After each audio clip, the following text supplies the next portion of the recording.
And we're back with some more Zoids Battle Legends. Last time, we unlocked the Shadow Fox and begun the Republic story mode in no particular order. This time around, we're starting with Mission 5, where our objective is to make it to the beam. Yes, it looks like a beam. And our Zoid of choice is the Shadow Fox. Just a heads up, this will be the one and only time you'll see me use the Shadow Fox. Boosters are equipped, Gatling gun is dequipped, and our two subparts, because, yeah, the Shadow Fox is not good. By the way, we're also being chased by not one but two lightning sykes, so there's real kicker. Alright, damn it. Yeah, that tends to happen. Wonderful start. Yeah, you can see where my issue with the Shadow Fox lies. The Shadow Fox is a Zoid designed for speed, and that is its only quality because everything else about the Shadow Fox sucks. Its default weapon isn't super great, and also the Shadow Fox's armor is made out of tissue paper. You can see why Jesus Christ. Yeah, it also doesn't help that this kind of terrain, I find that Zoids tend to get stuck a lot of the time. I'm in this kind of terrain, which, frankly, if you ask me, really shows that this kind of area was not designed with Zoids in mind. And it shows.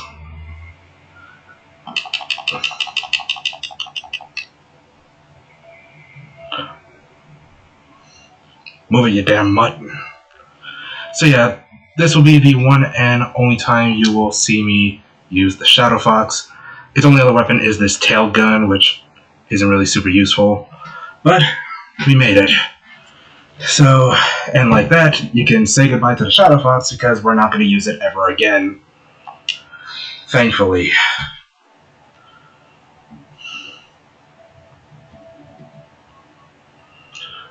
Corporal, they're about to catch up with me. Almost there. Come on, Zan. Fuck me. My brain is a mess today. Zan is coming to rescue us anytime. Girl. Desert liger for desert combat? Zan. Sorry to keep you waiting. And Tita. Or Tita. I don't know how you pronounce it. Here comes Zan to the rescue. Alright. Mission 6. SB generator in the Weasel unit for the Shadow Fox, but we're not going to use the Shadow Fox because if you've seen the original playthrough, which I would recommend doing, it has not aged well, you would know how I tackled this mission. But for those who don't, I'm going to give you a bit of a hint. It involves using the Snipe Master and the Tonfas. Let's see, let's ditch this for the SB generator, which increases our offense, as I've made use of plenty of times in the tournament mode. Alright, map info. It's in the gorge. Yeah, we're literally fighting in the beam. Our teammate is Zan in the desert liger. And our opponents are a bunch of sea strikers and two lightning sykes. Or one. It really depends. If you take out the sea strikers and then take out the lightning sykes, you can actually complete this mission before the second lightning sykes shows up. But let's cheese this thing.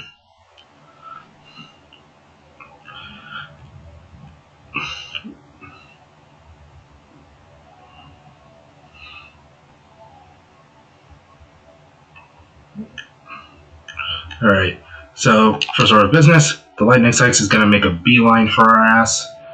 because, of course, that makes perfect sense.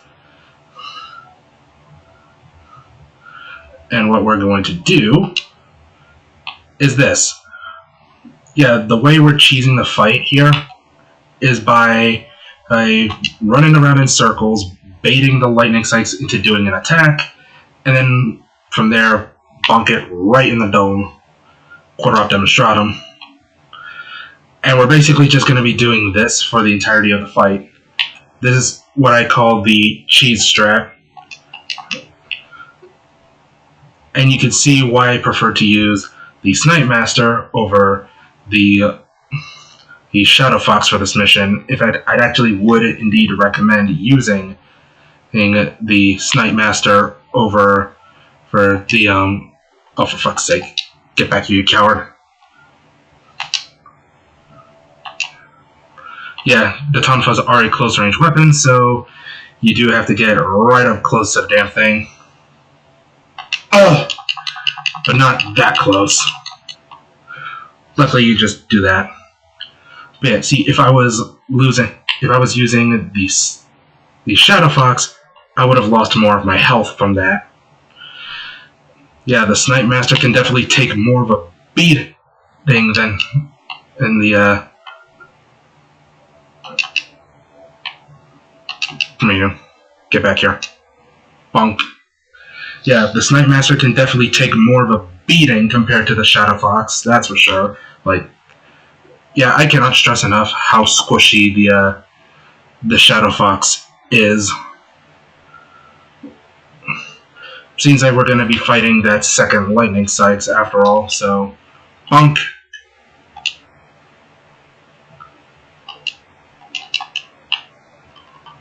Wait, what the hell? God damn it, computer. Hey, glad I wasn't within lightning strikes range, because here it comes.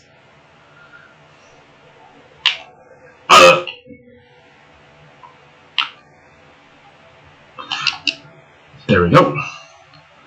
Yeah, don't worry about the Sea Strikers, as the Desert Liger is tanky enough to deal with them. And then once the Sea Strikers are dealt with, the lightning strikes will now begin to run away in fear of the Desert Liger. I'm going to talk more about the Desert Liger when we actually unlock the Zoid, because, spoiler warning, we actually unlock the Desert Liger after this mission. Jesus Christ, this guy's running.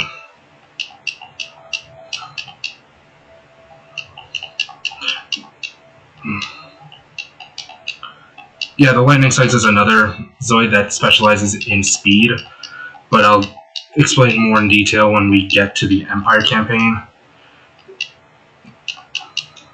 Just a bit of a heads up, my thoughts on the Lightning Strikes are eerily similar to my thoughts on the Shadow Fox. Spoiler, as in, they ain't positive. And with that, that's this mission donezo.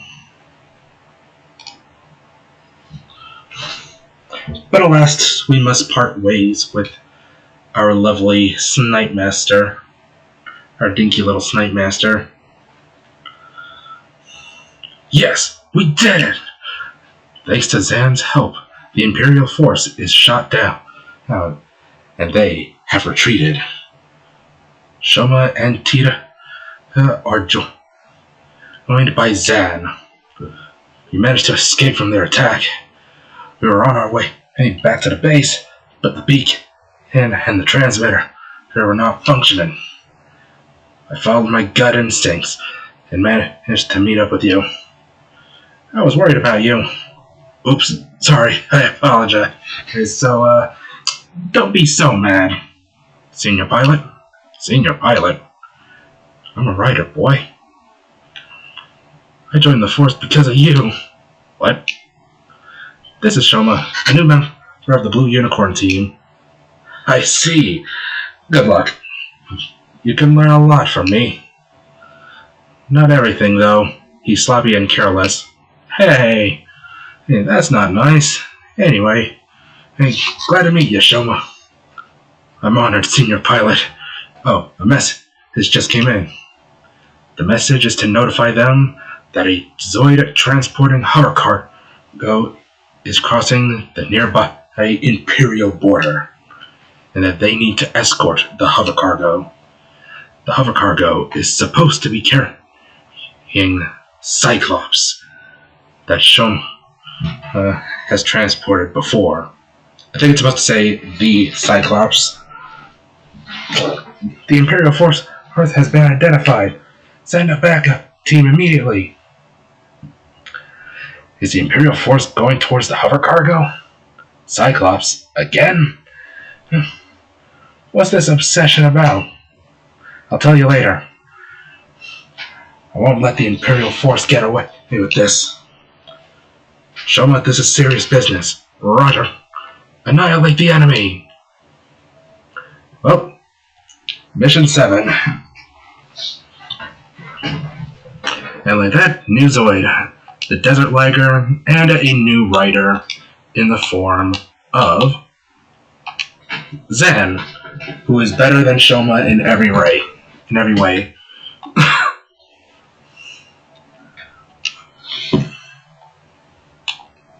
But alas, more importantly, we need to say goodbye to our lovely Snipe Master in exchange for the Desert Liger. The Desert Liger is basically just a piss yellow recolor of the Shield Liger. In fact, there it is. There you go. You now have the Shield Liger. So, yeah. See, for this, we're going to equip this. Can't really swap out the missile pods for anything. Keep the shields. Reinforced armor. Beta plug. And SB generator. As per usual. So yeah, this is the Desert Liger, or the Shield Liger, I should say. The Desert Liger is the name of this particular variant. The Shield Liger is another one of those where, just like the Genosaur and Genobreaker, it's one of the more popular Zoids in the series, but I'll be honest with you, I am not the biggest fan of the Shield Liger at all. I find that the design of the Shield Liger is way too hokey for my liking, way too blocky, way too...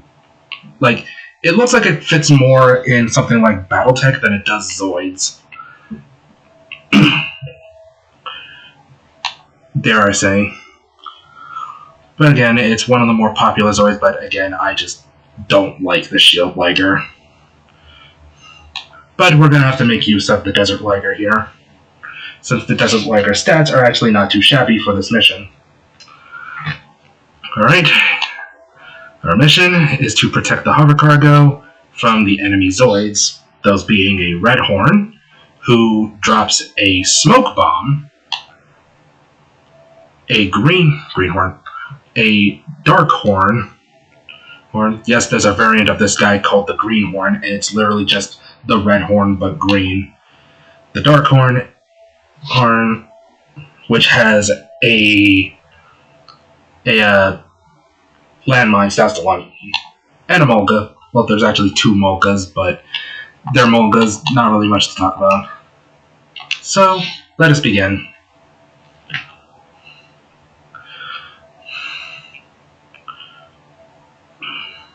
So, for this mission, I would suggest starting by equipping the missile pods. And from there, use the missile pods to take out the Mulgas. They will also do some damage to the Red Horn and the Dark Horn as well, so that's pretty nifty. Just gotta bunny hop our way here. Like as if it's goddamn Halo. Oh, we can see them. And light them up. Do keep in mind they also have missiles as well, so that's where the shields come in. There goes one Mulga.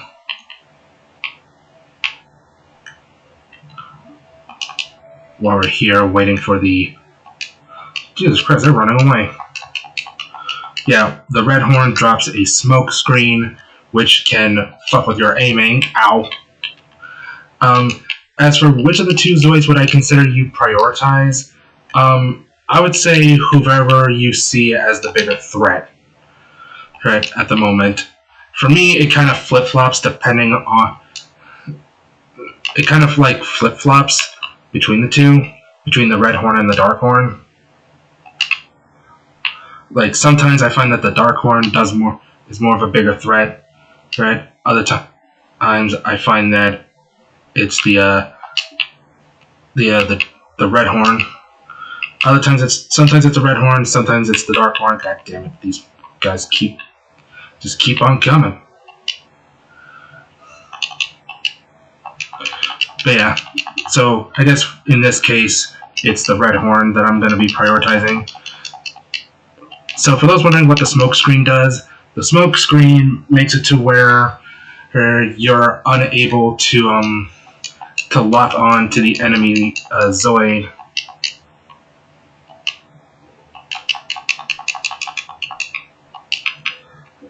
for a certain amount of time. Jesus Christ.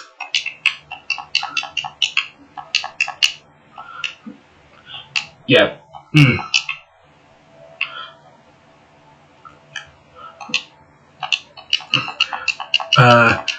Of course, other strategy would be to keep your distance.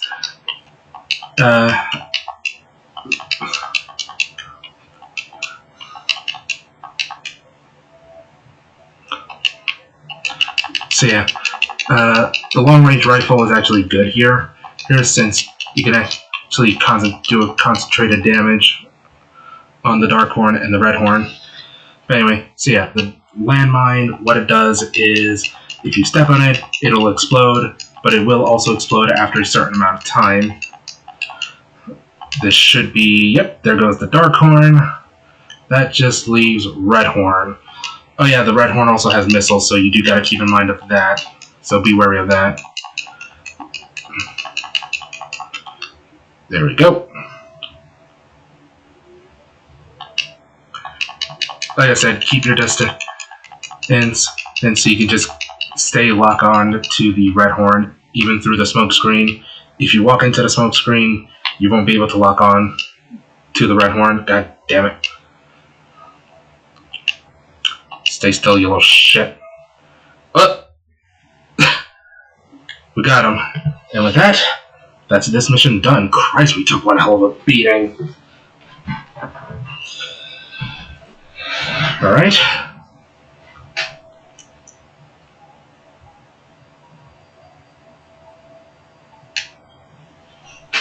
So there we go.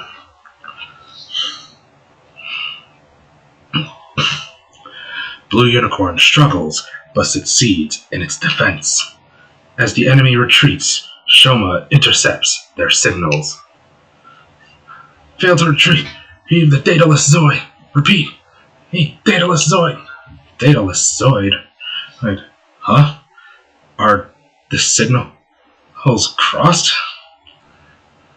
We request that's BD1 to join the combat. Huh? What? BD1? What's that? What's the matter, Shoma? Yes, I picked up enemy signal. Are you talking about those who just retreated? It's something about a Daedalus Zoid and BD1. Daedalus Zoid? What's that? They said they failed to retrieve it, so perhaps... Is it about the Cyclops Zoid? The Daedalus Zoid. The Cyclops Zoid. While Shoma was trying to understand these things, the radar picked up another enemy signal. Pilot Zan, another team is approaching. What? Oh, that's Death Soarer. Long time no see, Blue Unicorn. Well, that phrase aged like milk. Ugh, that saying is problematic. Oh boy. You're with the Terror Geist team. Leviathan. So it is the Terrorgeist team we are after. Terrorgeist? Should I say, how do you do, Blue Unicorn? Who is this? I am Reika, Terrorgeist's acting commander. I'll take the Daedalus Zoid. Daedalus Zoid? Like, what in the heck is that? What kind of secret does that Cyclops Zoid have anyway? You don't need to know. Leviathan, go get Cyclops. Roger. I am the one you have to defeat. Give up now. Excellent. I defeated Death Swords once before. Wait, Zan, that Zoid's not a Death Sword? Bingo. My Zoid is Bloody Death Sword, a symbol of our organization. It's too dangerous if we use normal tactics. Shoma, call for help. Roger that. Requesting immediate support. We have an emergency situation here. Affirmative. We copy you. Routing nearby support vessels to your location. I'll defend us until reinforcements arrive. You can hold out for that long? Don't make me laugh. Oh wait. Yeah, that saying that Leviathan used is quite the problematic saying given its origins. Let's just say its origins are in that of not nice things pertaining to, well, people from countries like, say, Japan, which this game was originally developed in, interesting enough. So, yeah, that saying is, Anyway, we got new equipment, starting with Super Armor Z, which is a better version of our already existing armor. We also got boosters, but we're not using the boosters. We are instead using the beam cannons. Behold the bee cannons, which we can change the colors to make them golden. Now we're looking stylish. Alrighty, Mission 8 in the Wasteland. So, in case you're wondering what the hell is the Bloody Death Sword, this is the Bloody Death Sword. Yeah, it's basically a red version of the Death Sword, and is like one of the big bad boss Zoids of the story mode. It's even got a mean set of chompas, though it still has that gun on the front, which not really a fan of that. But of course, our target is not the Bloody Death Sword, but its lackeys, the Elephanters. So yeah, we have to destroy the two Elephanters.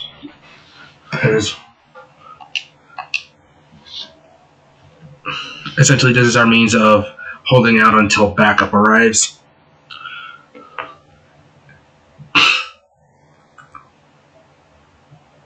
Rawr.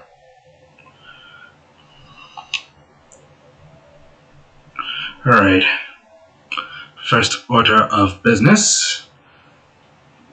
Equipping the bee cannons. And completely missing my shots because I can't aim for shit.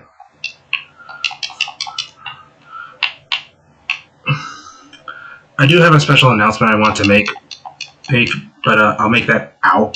Jesus Christ. Yeah, the Elephanters are tanky Zoids, so.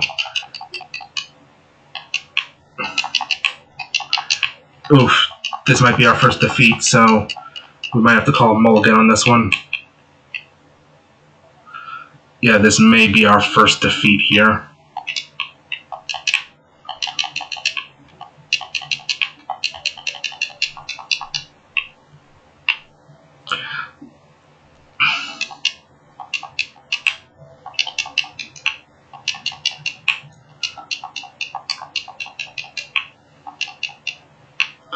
Elephander 1 is down. That just leaves Elephander 2. Yeah, one of them has a chain gun equipped. The other one has that dinky little gun that the Command Wolf has for some reason. I don't know why they gave the Elephander that kind of weapon. But it still hurts. Luckily, after this mission, we do get a new Zoid. And when that happens, when we... God damn it! And with that, we cut that one close there. But we did it. Fuck. Alrighty.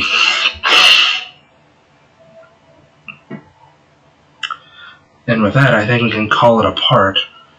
But first, I'm gonna have to make a special announcement. Bloody Death Sword. Its power is so extraordinary that it gave the Blue Unicorn team great difficulty. Finally, reinforcements have arrived. Pilot Zan, reinforcements have arrived. Alright, let's regroup and engage the enemy. It's payback time. Let's go, Shoma. Roger. I'll shoot down Bloody Death Sword. No, you won't. Zan will. But we got a new Zoid in the form of the Liger Arrow, which honestly I think looks better than the Shield Liger, but that's not really saying much. So we can now strip down the Shield Liger for everything it's worth. And switch over to the Liger Arrow, who has a mean pair of chompas. Look at that. It's also got one hell of an overbite. As for colors, white, classic Liger blue, red, green, and its default yellow. We're gonna go with blue. As for equipment, yoink and yoink. Let's keep the shields, armor,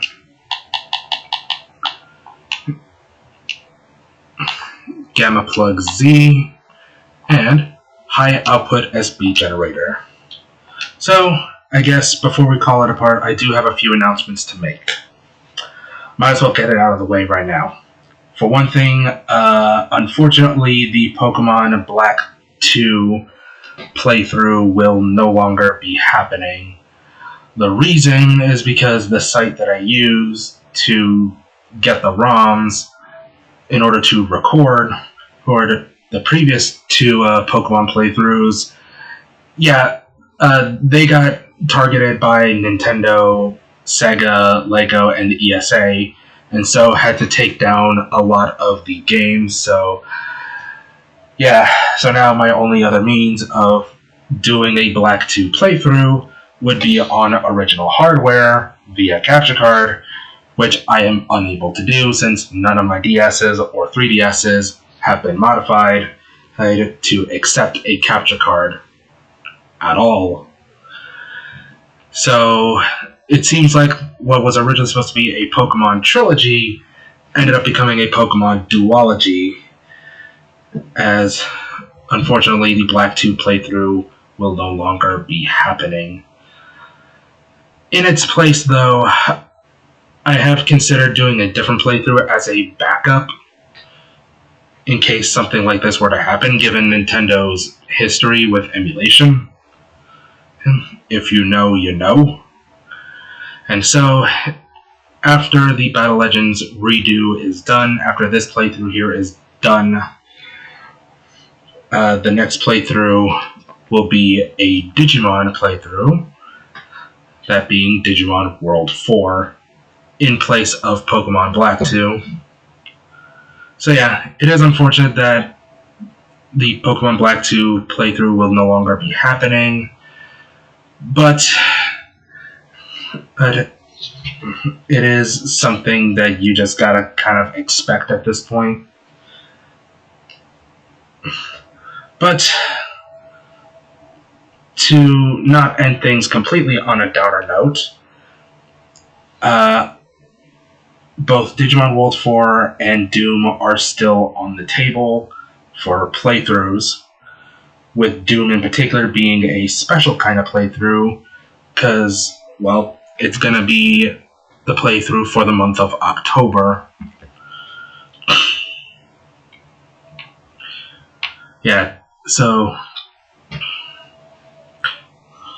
yeah, for the month of October, both for both Cyber Sleuth and whatever other playthrough is alongside it would be put on hold in favor of dedicating the entire month of October to Doom as a special Halloween playthrough, which is one I've actually been wanting to do for a while, but I just haven't really been able to. So yeah, you do have Digimon World 4 and Doom to look forward to, at the cost of Pokemon Black 2 not really being a thing. But yeah, so if you enjoyed this part and the rather clutch moments of this playthrough so far, feel free to like and subscribe. And while you're at it, feel free to check out my non-gaming content over on Tumblr and Blue Sky.